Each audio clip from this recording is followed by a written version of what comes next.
Each year, tens of thousands of couples seek marital therapy, hoping that that will be the key to saving their marriage. Unfortunately, that's not always the case. In fact, often marital therapy can actually undo the progress that you might be making and may actually cause you to move closer to divorce rather than away from divorce. And I want to talk with you about why that's the case and what you can do to get around that. So join me with some of this information that I can share with you.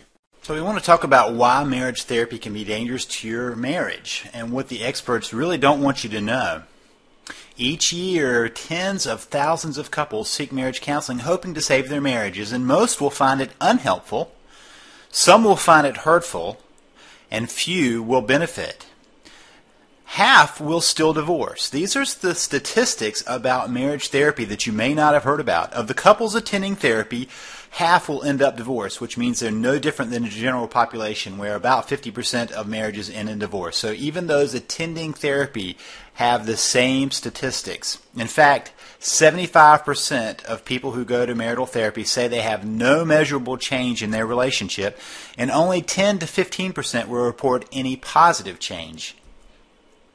Imagine a doctor saying to you that you need this procedure and there are some risks. There is a 50% probability that you will die. If you survive, there is a 10 to 15% chance that your condition will improve. Now I would ask you, would you sign up for that? I would not.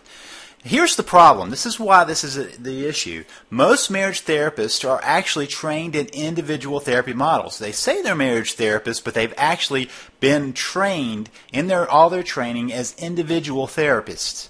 And the reason that is a problem is because their goal is the happiness and the life satisfaction of the individual, not of the marriage.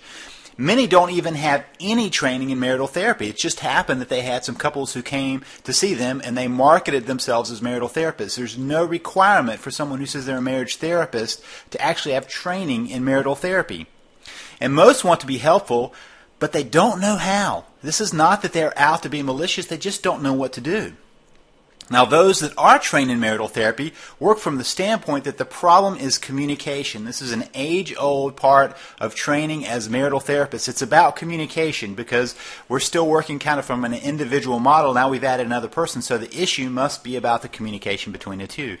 Few couples really have communication as the root issue. Very few couples have that as the real issue. And learning communication skills, in my opinion, only makes you better at fighting. It just makes you more effective in your communication and unfortunately, in your arguing. Now, that doesn't mean that there's nothing that can be done. There are some good therapists out there. There are some good marital therapists out there. And here's a quick assessment for you. If you will ask the therapist that you're talking to, who is your client? If they give you any answer other than a variation on their client is your relationship, it's time to move on. In other words, a marital therapist should look at the situation as the relationship is what they're working on. It's not one or the other of you or communication or whatever. It's your relationship. That's one way to get a good quick assessment to even see if their brain, their mind, is on the right target. And there are approaches that can help, that can get to the real issue.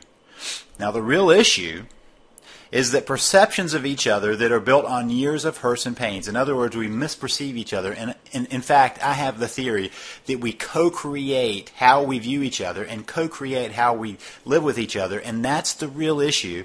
And to put it more bluntly, we're not creating a sense of connection, of being a team, of being a we. And in order to have success in a marriage, you have to create that sense of connection. You have to change the perceptions of each other, and you have to start with that by building that sense of being a we.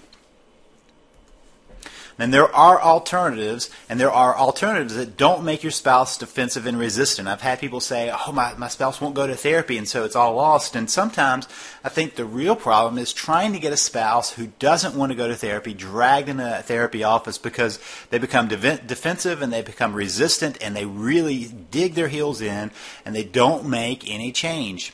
And there are alternatives that do make lasting changes to your relationship, not just cosmetic changes that sometimes happen when we're in the midst of a panic, but real, honest-to-goodness changes to your relationship.